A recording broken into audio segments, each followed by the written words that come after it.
Leni Kinzli, who is the head of communications for the World Food Programme in Sudan. Leni, it's always a pleasure to speak to you because it is the evidence that organizations like the WFP can give to viewers to better understand the context. So let's first of all, I don't suppose you'd have exact numbers, but give us an overall understanding of the number of people who are displaced, those who are facing famine and starvation. Do we have rough estimates? Yeah, so currently Sudan is the world's largest hunger crisis. There are over 25 million people facing acute hunger. And of those, over 1.5 million are in severe levels of hunger, close to famine or at risk of famine. And it is extremely concerning. Beyond that, over 11 million people have been forced from their homes, millions going into neighboring countries like Chad and South Sudan, which are also have their own food security crisis. And the time really for us to act is now. WFP has been scaling up, and we're actually scaling up at the moment as we speak. We have aid convoys on the way to Zamzam camp, where famine was confirmed, the only place where famine was confirmed this year and since actually 2017.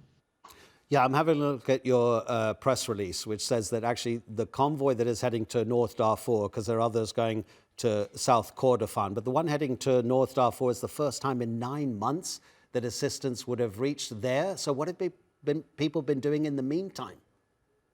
So it's the first convoys of WFP assistance that is being trucked into Zamzam camp. Because the road conditions were so difficult in the rainy season, it made it very difficult to transport assistance. But in the meantime, actually around 100,000 people received assistance through WFP support because we worked with local retailers that had commodities and food available there to provide cash vouchers to people who were able to redeem and then get food into the hands of those people facing famine. Now, these are the first aid convoys of WFP that will actually deliver aid into Zamzam, the first since April. And I see that the WFP trucks are going to go at least 1,500 kilometers across conflict front lines. There'll be dozens of checkpoints. Have the warring parties agreed safe passage? Because it's been a long-standing issue trying to get that agreement from both sides.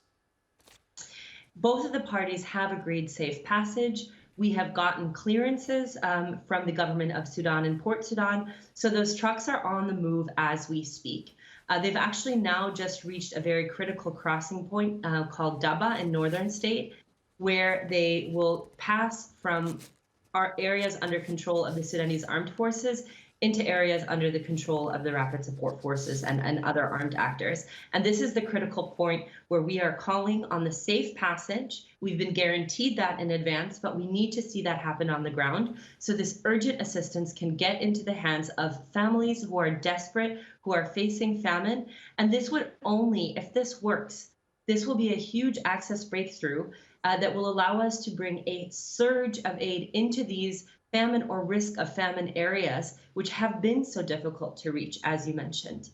Leni, just finally, and I don't want to get too dark here, but the warnings about how many people are going to die of starvation if they don't get the help, what are we looking at here in the worst case scenario? Because the world has to understand, many people say the fighting in Sudan, the humanitarian crisis, just doesn't get the attention that it needs to get.